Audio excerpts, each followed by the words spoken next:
Hello, hunters, and welcome back to my story. Let's begin part 5. Akka, Stry, Lee, Curtis, Akiro, and Alexis all go to help Hikage and Hikari, and Roshin, Godi, Rai, Hans, Sam, Sarah, Jerry, and Annabelle go to help Stry, Junior, and Shelia. Hikage and Hikari are having a very rough time, and are both outnumbered and outmatched easily. But when the others show up, the tables turn. Atka turns red and deals with the clone of Spirit, who didn't put up as much of a fight as the original did because he's gotten stronger since that fight. They try to leave to help the others, but they can't get past the 750,000 grunts. In the Cherrigan City ruins, Stry and the others are really struggling against the clone of Ultra. This clone was given an insane buff, being as strong as Spirit was. This is because Ultra was favored by Zin, because he's the one who found Earth form and the one who conquered Dark Castle. Also, he's Zin's friend.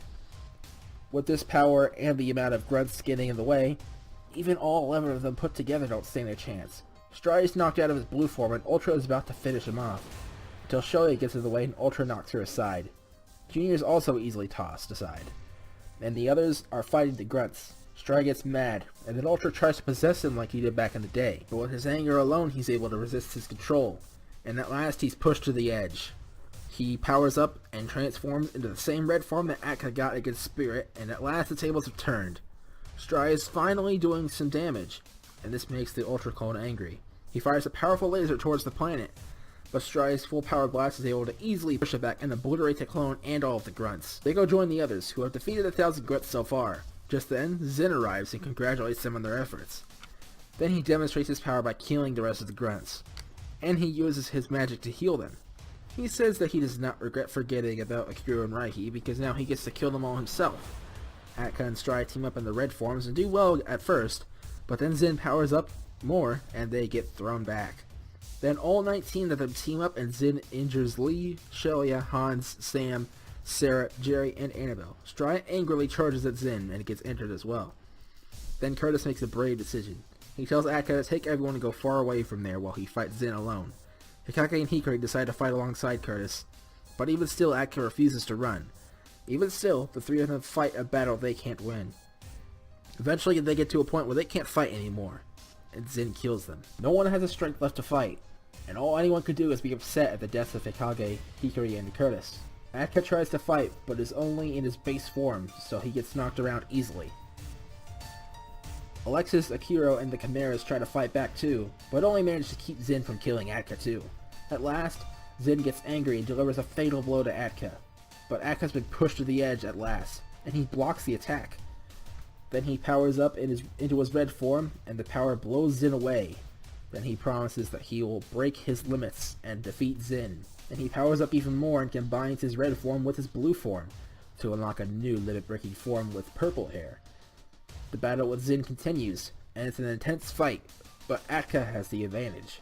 They both fire full power blasts that collide, and Atka uses everything he has to push it back and finally obliterate Zin. Everyone, including Atka, is completely exhausted after the fight. However, the war is still not over. Out of nowhere, 12 beings appear who introduce themselves as the 12 demons spawn. Their names are Ruby, Sapphire, Emerald, Topaz, Opal, Amethyst, Diamond, Pearl, Platinum, Gold, Silver, and Iron. 6 of the demons, Ruby, Sapphire, Emerald, Topaz, Opal, and Amethyst, have elemental powers, which they use to toss around the weakened fighters. Ruby uses fire magic, Sapphire, the only female demon there, uses ice magic, Emerald uses wind magic, Topaz uses electric magic, Opal uses water magic, and Amethyst uses earth magic. Things once again seem hopeless until the 4 Chimeras, Roshan, Junior, Godi, and Rai, begin to glow, and they transform into beasts. Their glow heals the other fighters, and now everyone is ready to fight once again. And now the true final battle of the war against the darkness begins. Roshan faces Ruby, Akiro faces Sapphire, Atka faces Emerald, Raihi faces Topaz, Junior faces Opal, Godi faces Amethyst, Stry faces Diamond, Shelia faces Pearl, Lee faces Platinum, Alexis faces Gold, Jerry faces Silver, and Hans faces Iron. Sarah, Annabelle, and Sam go off to help any survivors in the villages. Atka, Stry, Lee, and the Chimeras win their fights easily, but not so much for anyone else. Akiro gets frozen in place by Sapphire, as he's ready to finish him off until he asks her something. He asks her where her and the other demons came from, and after some thinking, she decides to answer Akiro's question. Sapphire tells them where they came from, They were sent by their master from the demon realm, a horrid place hidden deep within the Forsaken Dale.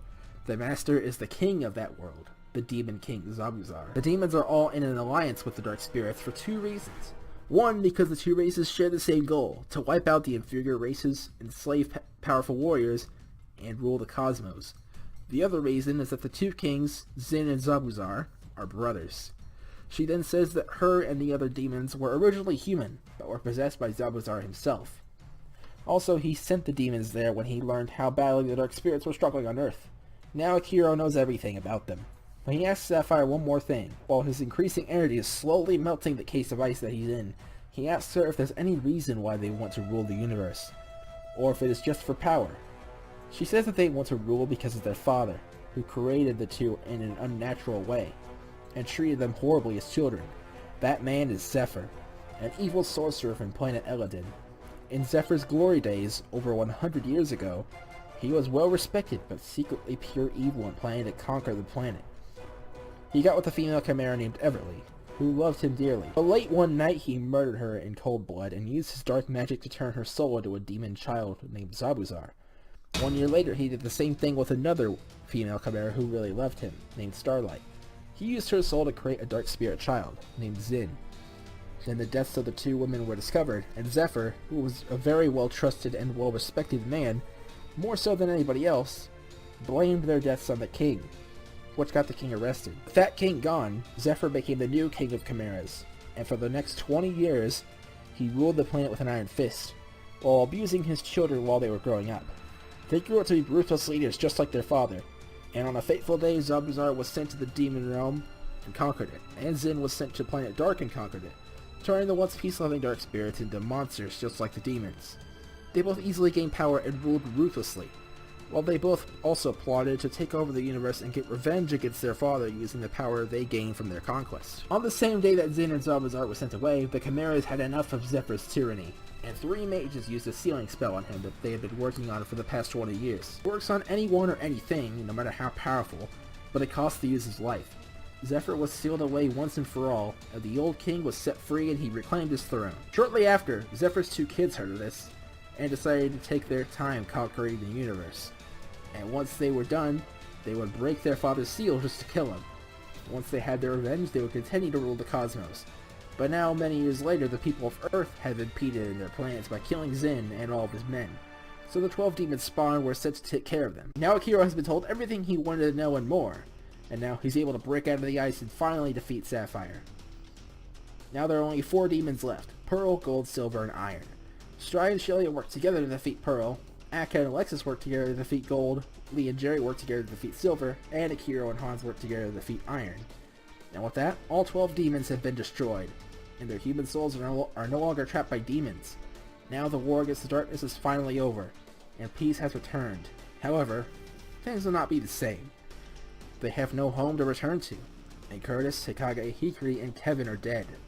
But then Akira brings something up. He says that if you cross the dangerous Terry Tundra, which is the east of Great Village, you will reach Terry Temple, a dungeon embedded in a huge mountain that cannot be climbed. Go through the temple and you will reach the Orange Desert, a land outside of the Cherokee Kingdom. Head south of the closest village there to find the Orange Temple. That pyramid holds a fountain where you can have any 3 wishes granted. The pyramid glows when the wish is granted. Then Akira leaves and Atka decides to take the journey to Orange Temple. Everyone else leaves to go help Sarah, Annabelle, and Sam find survivors. All but Alexis, who wants to go with Atka. He tells her no. She asks him why, and he says that it's because the place is too dangerous. She says that that's not a good reason because they all fought together against Zen and his army.